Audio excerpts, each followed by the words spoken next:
Si t'as déjà vu ce film 254 fois, alors t'es un vrai, un puriste, un disciple du Saint McClane. Die Hard 4, c'est l'ART absolue, le chef-d'œuvre de la baston, le Bach du film d'action, le Mozart des explosions, et honnêtement, même Spielberg doit se lever et applaudir en pleurant de jalousie quand il voit ça. Le pitch? Simple, le monde moderne, c'est de la merde. Les États-Unis sont ultra connectés, tout passe par Internet, et bien sûr, un hacker génial et totalement sociopathe décide que ce serait marrant de tout foutre en l'air. Mais il a oublié une chose, une seule, John McClane est encore vivant. Quand on le retrouve, John McClane a encore moins de cheveux que dans le 3, le stress de se battre contre des terroristes tous les Noëls, ça joue. Il est plus aigri que jamais, et son job maintenant, c'est de ramasser des hackers pour le FBI.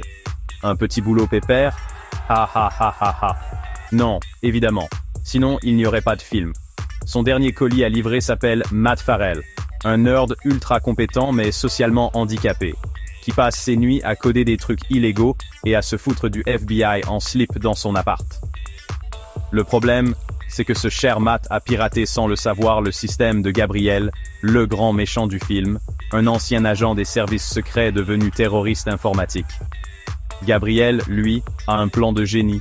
Il veut éteindre les États-Unis en balançant un fire sale, un piratage massif qui détruit tout, l'électricité, l'eau, le trafic aérien, les banques et probablement les abonnements Netflix. Là, c'est grave. Évidemment, pour éviter que quelqu'un ne vienne foutre le bordel dans ses affaires, Gabriel décide de tuer tous les hackers qu'il a utilisés. Résultat, McClane arrive juste à temps pour sauver Matt, mais l'appart explose, on se retrouve direct dans une fusillade magistrale, et McClane commence sa collection traditionnelle de bleus, d'entailles et de côtes cassées. Tu te souviens de cette scène? Bien sûr que tu te souviens. Gabriel fout le bordel en balançant toutes les lumières au vert en même temps dans un tunnel.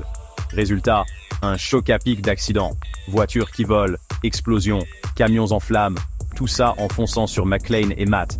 Mais McClane, il est pas là pour mourir connement dans un tunnel. Il attrape Matt, se jette dans une voiture et se sert d'un SUV comme bouclier humain pour traverser le chaos. Une idée de génie. Puis, comme le niveau de baston était pas encore assez élevé, 2 mecs descendent en rappel pour les tuer. Mauvaise idée. McClane leur apprend qu'on ne fait pas chier un chauve en colère et les éjecte du véhicule en plein vol. À un moment, Gabriel envoie son bras droit, Maggie Q, une tueuse surentraînée avec un niveau en arts martiaux qui dépasse l'entendement.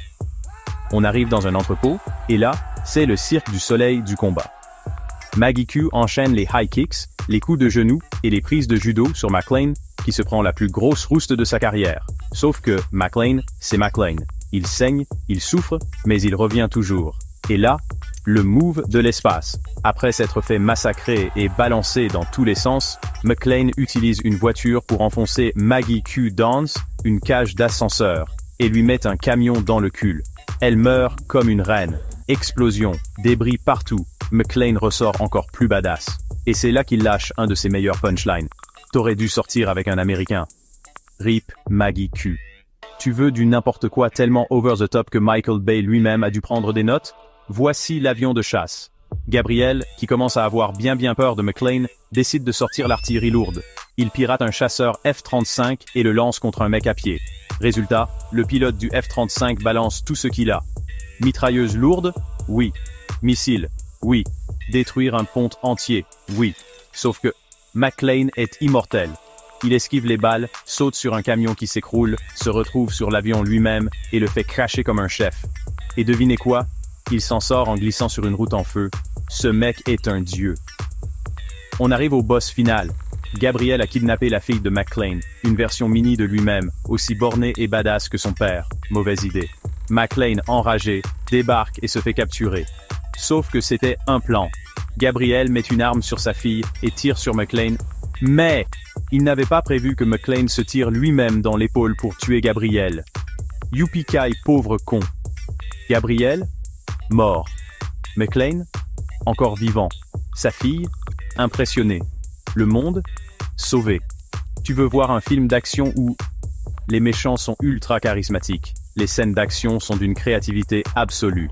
McClane se prend les pires blessures et s'en fout complètement.